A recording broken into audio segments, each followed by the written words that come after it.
Fear is clever.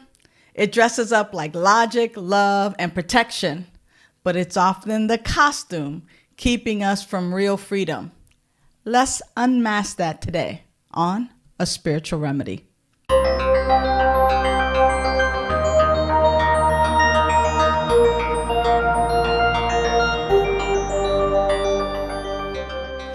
Fear is like that overprotective friend who means well but talks you out of every adventure.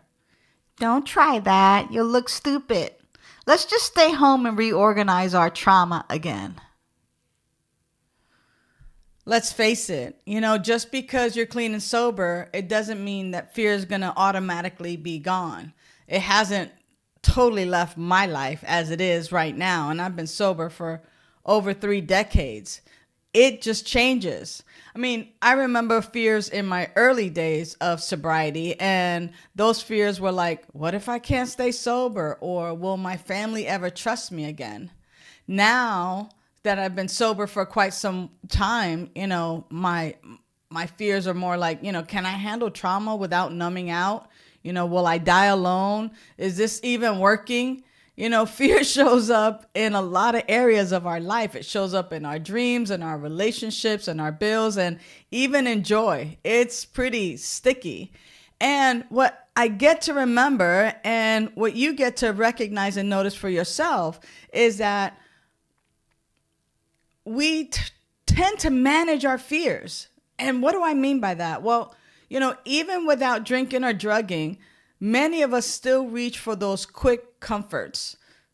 Sugar, coffee, doom scrolling, porn, shopping, isolation, control, gossip, overworking, interpersonal relationships, and these may look harmless, but they keep us at this low level fear that just continues to loop and loop and loop.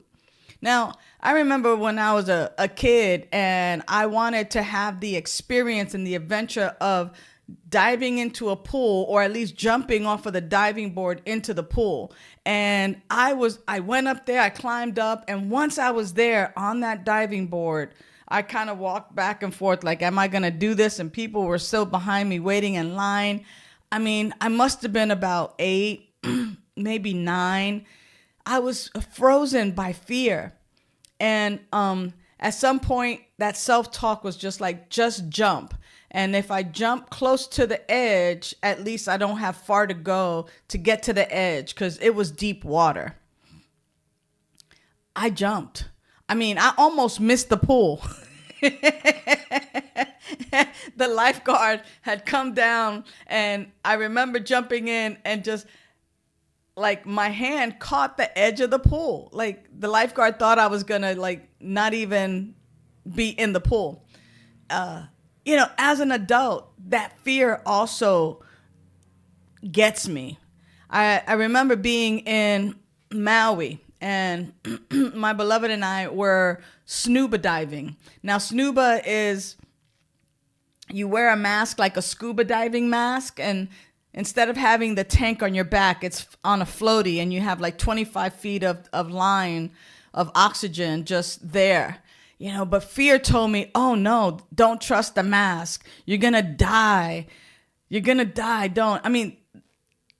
The tour guide even put 15 pounds of weight so that I could just like release and go down and check it out and, swim around. And fear told me that I was going to die.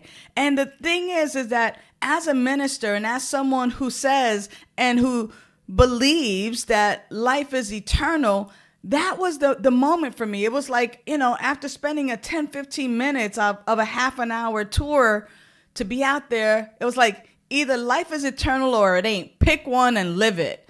And it was in that moment that I had to surrender, because I had to either stop telling people that life is eternal or live like life was eternal and just like go ahead and do this. Like, okay, if I die and life is eternal, I move into my next living. If life is eternal, this is, it's like, do it. And oh my gosh, once I made up my mind and once I decided that that's what was up, and that's what I was going to do, and that I was not going to allow fear to hold me back. I just said, okay, here we go. And I put that sucker in my mouth, and I was breathing, and wow, the discoveries that I was able to make under the water that I couldn't do with a snorkel because I can't hold my breath that long, right? Amazing. I saw things and discovered things under the water that I would have never discovered if I had been driven by that fear. Now, fear is the only liar that still gets invited back every day. So we got to stop answering the door. Here's a spiritual practice that is this fear-busting practice. It's based a little bit on a fear to faith model that I saw, and I call it a fear-busting process. So the first step to this is name the fear.